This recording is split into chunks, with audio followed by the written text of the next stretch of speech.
ज्ञान बिना जड़ता नहीं जाए, राह न पाए प्राणी। ज्ञान बिना जड़ता नहीं जाए, राह न पाए प्राणी। ज्ञान कथाएं घट में रख ले, हो जा अंतर्ज्ञानी। ज्ञान कथाएं घट में रख ले, हो जा अंतर्ज्ञानी। ज्ञान कथाएं, ज्ञान कथाएं, ज्ञान कथाएं। पिछले भाग में आपने देखा कि मामी सास के कहने पर सास महादेवी स्वयं होकर कमलश्री के पास जाती हैं, लेकिन अपने नियम आस्था में बंधी कमलश्री सम्मान सहित अपने नियम की संपूर्ण व्याख्या करती है। लेकिन अपने घर परिवार की परंपरा में बंधी महादेवी के गले से यह बात नहीं उतरती है। इधर रात्रि के कार्यक्रम में उपस्थित हो रही महिलाओं को घर की दास दासियां उल्टे पांव लौटा देती हैं, जिसे देखकर और मामी सास की बात सुनकर वह विचलित हो उठती हैं और इसकी चर्चा वह अपने पति से करती है।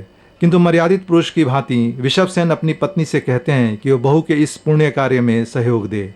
एक बार फिर से पति के कहने पर महादेवी फल मूल लेकर कमलश्री के पास जाती है, जिसे वह सप्रेम ठुकरा देती है, जिसके कारण रात्रि के सारे कार्यक्रम अधूरे रह जाते हैं। अब आगे।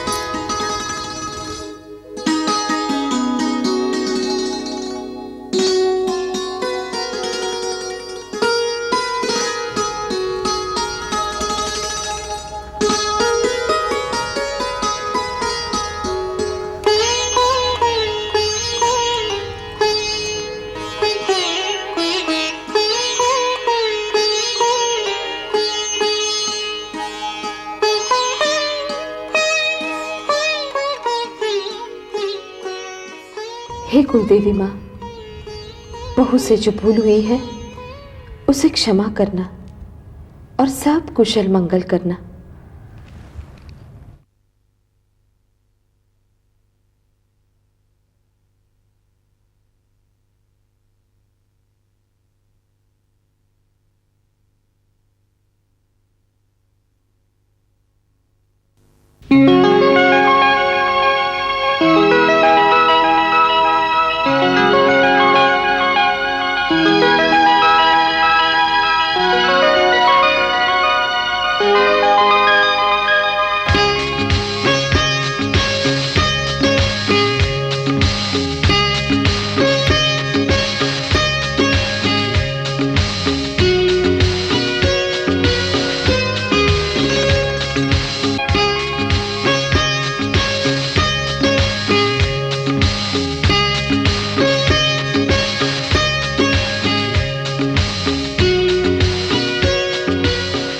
अच्छी तरह से काम करना है और ये देखो ठीक करो इसे और कितना है और कुछ ऊपर जाके देख जाके हैं।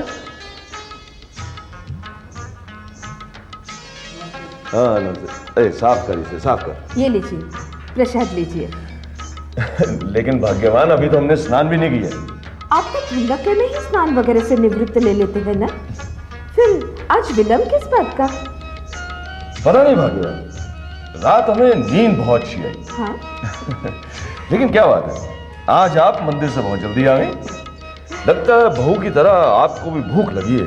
नहीं, मुझे बहू की भूख का आभास है। आज हर कार्य अपने निर्धारित समय पर हो, उसकी पहल भी तो मुझे ही करनी होगी। मैं अपने बहू के कमरे में जाती हूँ और अपने पुत्र के कमरे के फूल मुरझा गए होंगे, संध्या तक बदलवा दीजिएगा।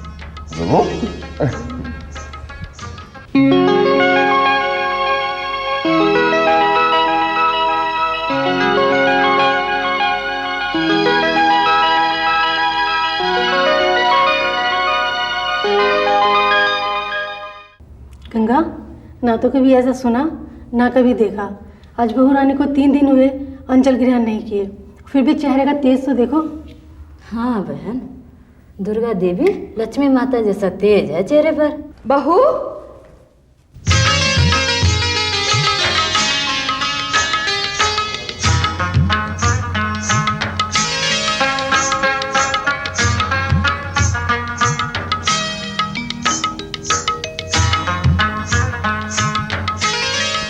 बहू, जी माताश्री।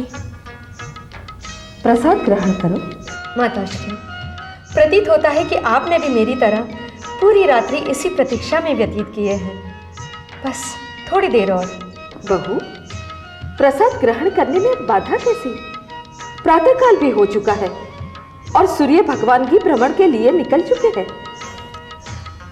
माताश्री, आपके सामने कुछ बोलना तो मेरी धृष्टता होगी, किंतु क्षमा करें माताश्री, मैं जिन दर्शन के पश्चात ही कुछ ग्रहण करती हूँ।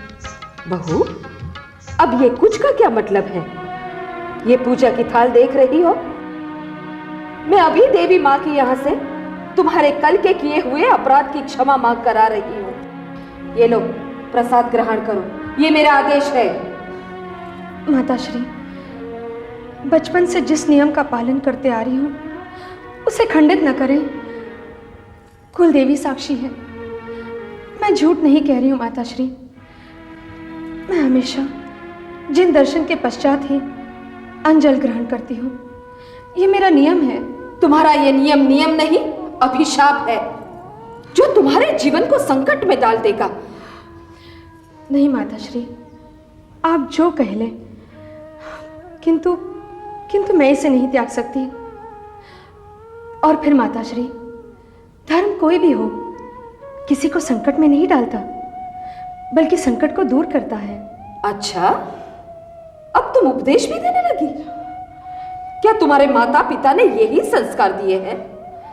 बहू, स्त्री संसार को अपने पियर से सीख कर लाती है, लेकिन आचार विचार तो उन्हें अपने ससुराल वालों का ही निभाना पड़ता है, और यही संसार की रीत है। और तुम्हें भी इस घर परिवार की परंपरा का निर्वाह करना होगा। ये लो, प्रसाद ग्रहण करो। नहीं माताश्री, ये मुझसे ना होगा। मैं जिन दर्शन के बिना अन्न तो क्या जल भी नहीं ग्रहण कर सकती। तो पड़ी रहो अन्न जल ग्रहण किए बिना।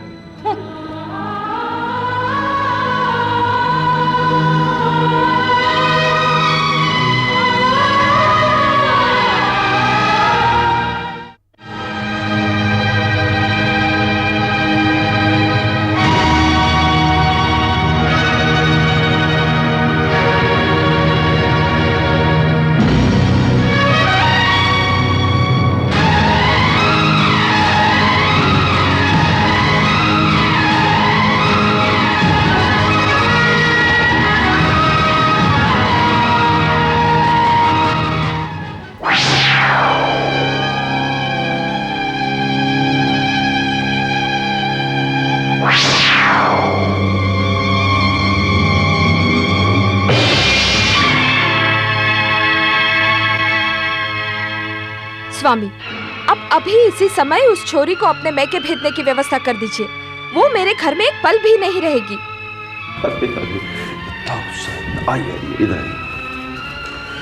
आप तनिक यहाँ विराज और सर्वप्रथम हमें यह बतलाने का कष्ट कीजिए कि वो छोरी कौन है? पद्मसेन की बेटी, आपकी बहू। अच्छा, आप अपने इकलौते पुत्र हेमचंद्र की पत्नी की बात कर रही हैं। ठीक है, मैं अभी व्यवस्था करवा देता हूं।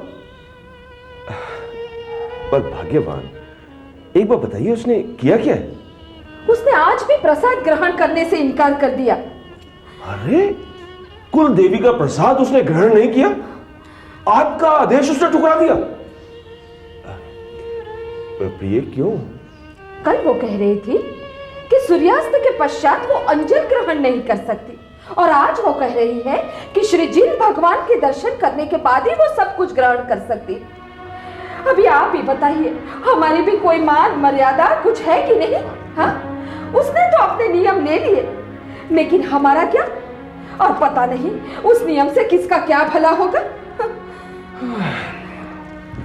भगवान जाने। पर प्रिय, ये मंदिर तो कहीं हमारे आसपास में ही है ना? हाँ है। तो भेज दीजिए ना उसे, कर आने दीजिए उसे जिन जी के दर्शन। उसके बाद देखते हैं आप जो चाहती हैं वो वैसा करती है कि नहीं। इस प्रकार तो वो हमारे सर चढ़ जाएगी ना। मैं उसे उसकी मनमानी नहीं करने दूंगी। मैं आपको कह देती हूँ हाँ, कि आप इसी समय उसको मैके भेजने की व्यवस्था कर दीजिए, नहीं तो मैं भी अंजल त्याग कर दूंगी। भाग्यवान, अगर अंजल त्यागने से समस्या का समाधान हो सकता है तो त्याग दीजिए और मैं भी कमंडल लेकर कहीं निकल जाता हूं। ये आप क्या कह रहे हैं? इसके अतिरिक्त इसका कोई विकल्प नहीं है।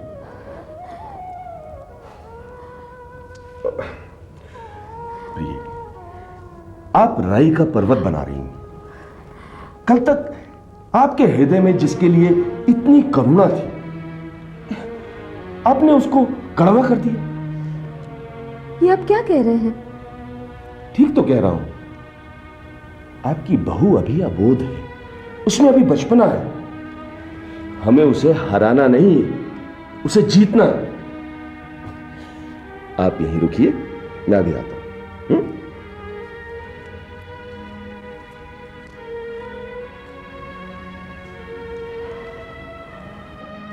हेमचंद्र, पुत्र हेमचंद्र। जी पिताश्री। पुत्र, तुम यथाशीघ्र अपनी पत्नी को लेकर मंदिर जाओ और श्री जिन भगवान के दर्शन करा के लाओ। जैसी आपकी आज्ञा। जाओ पुत्र।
माताश्री। तुम अंदर जाओ। जी।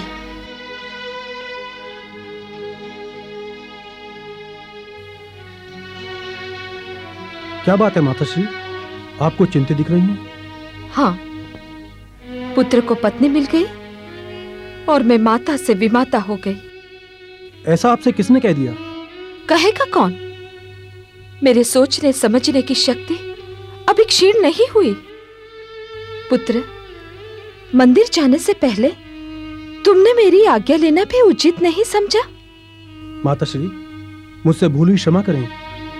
मैं तो इसलिए चला गया था, मैंने सोचा पिताजी की आज्ञा में आपकी आज्ञा भी सम्मिलित है। पुत्र, तुम तो अपनी पत्नी की तरह चटुकारिता करना सीख गए हो। हाँ, ठीक ही तो है। आखिर तुम दोनों को ही साथ में जीवन व्यतीत करना है। पत्नी की आगे माता का क्या मोल? माताश्री, आप ऐसा मत कहिए। आप भगवान की दी हुई मेरे जीवन की सबसे अनमोल धरोहर हैं। आप कल भी मेरे लिए पूजनीय थी, आज भी हैं और कल भी रहेंगी। इतनी ही पूजनीय हूँ तो मंदिर जाने से पहले मेरी आज्ञा जरूर ले लेते पुत्र। माताश्री, अज्ञानता में हुई इस भूल के लिए मैं पहले ही क्षमा याचना कर चुका हूं। आप इसे अन्यथा ना लें। मैं जानता हूं आपने मेरे लिए कितने कष्ट सहे हैं। मुझे आज भी याद है, मुझे आज भी अच्छी तरह याद है, शीत ज्वर के प्रकोप से सारा शरीर तप रहा था और आप मेरे सिरहाने बैठी मेरे माथे की पटिया बदल रही थी। हाँ? जबकि सारे घर की दास दासियां निंद्रा की गोद में समा चुकी थी। और याद है तुम्हें पुत्र, उस समय तुम 5-5.5 साल के हो गए। हाँ माताश्री, मुझे याद है। क्रीड़ा प्रांगण में खेलते समय तुम मुंह के बल गिर गए थे और तुम्हारे घुटनों में से रक्तस्राव शुरू हो गया था। और मैं रो पड़ा था और आपको अविराम रोता देखकर मैं स्वयं चुप हो गया था। हाँ, उस समय तुम 6.5-7 साल के हो गए। हाँ माताश्री, मुझे याद है। और माताश्री आपको... बस, अब कुछ मत कहो। तुम भोजन कक्ष में चलो, मैं बहू के कक्ष में होकर आती हूँ। ठीक है माताश्री।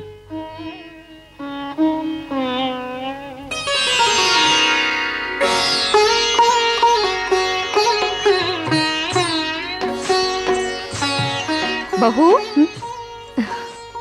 प्रसाद ग्रहण किया? हाँ माताश्री, आपके द्वारा दिए गए अनमोल प्रसाद को मैंने सिर माथे से लगाकर ग्रहण कर लिया। सदा खुश रहो। अब तो भोजन करोगी ना? नहीं माताश्री, अभी नहीं। क्यों? तुम तो श्री जिन भगवान के मंदिर से भी हो आई ना? जी। अभी भी कोई नियम बाकी है? नहीं माताश्री।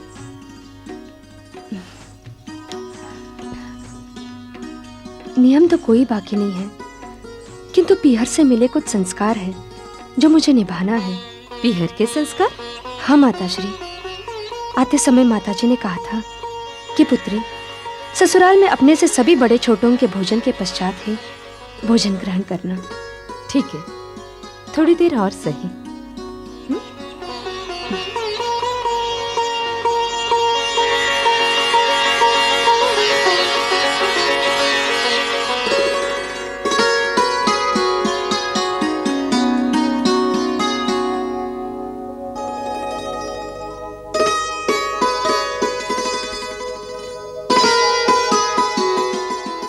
बहू, तुम्हारे नियमों की पूर्ति तो हो गई, अब हमारी परंपरा आरंभ करो। आओ, विराजो। चलो छोरियों, खीर की कटोरी दीदी को दे दो। बहू, हमारे घर की ये परंपरा है कि पहले ही दिन सास और बहू दोनों एक ही थाली में से खाती है। बहुत अच्छी परंपरा है माताश्री। ऐसी परंपरा को मैं प्रणाम करती हूँ। इससे हम दोनों के बीच प्रेम भाव बढ़ेगा। तो चलो आरंभ करो। जी माताश्री। पहले आप मुझसे बड़ी हैं। नहीं, पहले तुम मुझसे छोटी हो। ठीक है।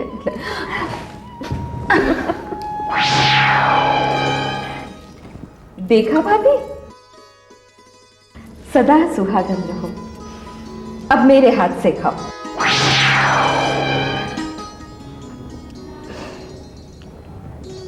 माताश्री, ऐसे ही प्रेम और ममता की वर्षा करते रहिएगा। कभी कोई भूल चूक हो तो पुत्री समझकर क्षमा कर दीजिएगा।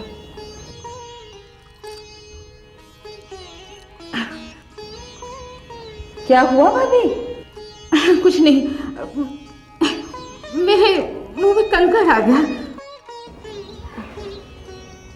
करनी के अनुसार जगत में सुख दुख पाए प्राणी, करनी के अनुसार जगत में सुख दुख भोगे प्राणी।